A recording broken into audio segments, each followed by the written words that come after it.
Ferguson. The issues raised in Missouri are not unique to that state or to that small city. We are dealing with concerns that are truly national in scope and that threaten the entire nation. In the coming days, I will announce updated Justice Department guidance regarding profiling by federal law enforcement.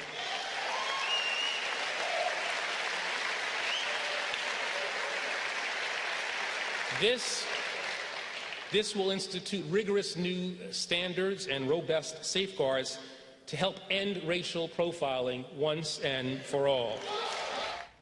Well, that was Attorney General Eric Holder just last night, the nation's top cop, basically, saying the situation in Ferguson is just the beginning of a bigger policing problem across America.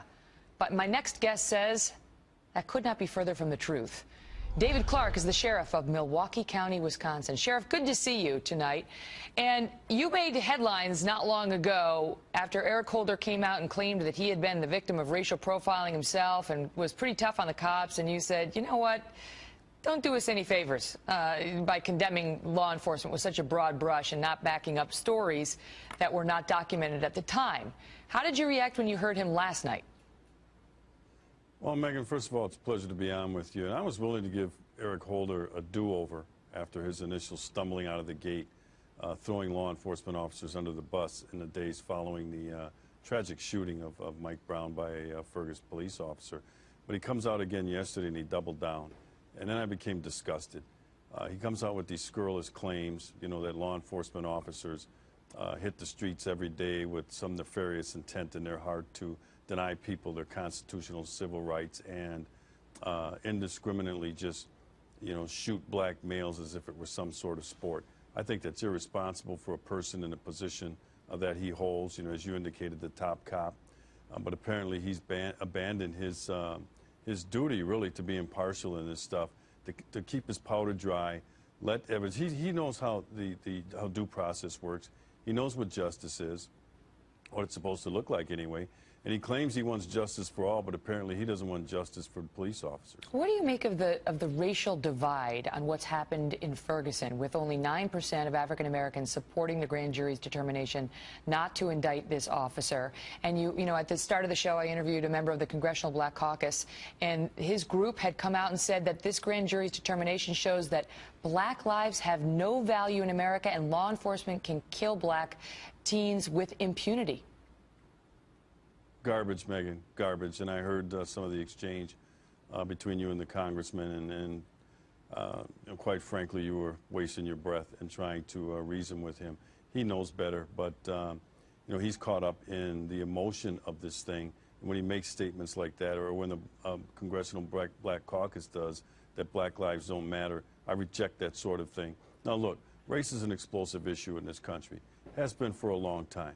I don't know if it's going to get better, but it was improving. There's just no doubt about that. Anybody that would deny that is not living in reality. But that wound has been opened again. And some of it is because of the divisive politics that the White House has been playing. You know, look at the political strategy that it's gone on. It's this fictitious war on women, pitting men against women, this fanning the flames of racial discord, pitting whites against blacks, this class warfare, the 1%, the rich, tax the rich, on and on is pitting American against American. So that wound is starting to open again, unfortunately, and people are benefiting politically from it. But the President of the United States and Eric Holder, all right, what they say matters. And when they say things, people listen. These are smart men.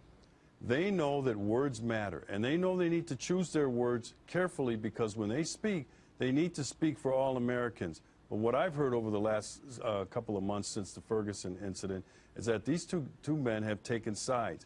That's not healthy for the American people. Still, when you see what's happening in Ferguson and you see, you know, the riots on the street and looting and arson and in response to this grand jury decision, and I will grant you that, you know, the story being told on a lot of news channels and by a lot of folks like Al Sharpton is extremely one-sided. They don't bother to give the officer his due. But still, there's clearly strong anger. There's anger in some of these communities. What explains that? Well, a lot. First of all, you know, the rioting that went on.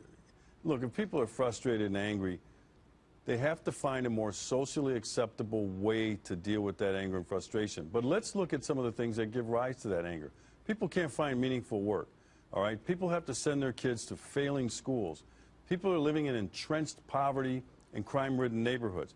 That's what they're really frustrated about, and that frustration has been deflected onto a situation like a police officer shooting of an individual, and then the thing erupts. But what I want to know, and I wish I would have been invited to that White House summit, although it was nothing more than kabuki theater yesterday, is I would have said, Mr. President, you spent $1 trillion on a stimulus package promising a robust economy that would produce jobs. Mr. President, where are the jobs?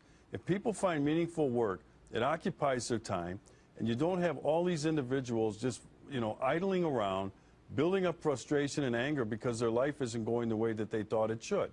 I would have said, Mr. President, why do our kids in Central City, America, why do we have to send our kids to failing school system, a failing K-12 urban public school system that's going to shackle them to a life of crime and violence, and they'll never reach their God-given potential?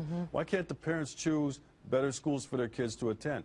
Why do you continue, Mr. President, to support anti-poverty programs and initiatives that have worsened poverty over the last 50, 60 years? It hasn't gotten better. If you want to do us a favor at the local level, why don't you issue an executive order calling for an audit of every anti-poverty agency and initiative of America, and let's stop propping up this welfare state that has done nothing more than hook these individuals living in these American ghettos on the high of handouts. Sheriff, what do you think of, you know, Al Sharpton and so on? I mean, do you think he is well-meaning? Not at all. He's self-serving. He's exploiting a situation, but that's his shtick. Megan, you know that. You know, he's a provocateur. Al Sharpton is a charlatan, all right? And I would question, I saw the comment he made, I think it was last week, where he said he's an advisor to President Obama. I have a lot of respect for the office of president. I have a lot of respect for the person that holds that office. But I'd have to question the judgment of anybody who would take advice from Al Sharpton. Al Sharpton, when he shows up, nothing good ever results. Last question. You're the sheriff of Milwaukee County. Do you have any aspirations toward higher office?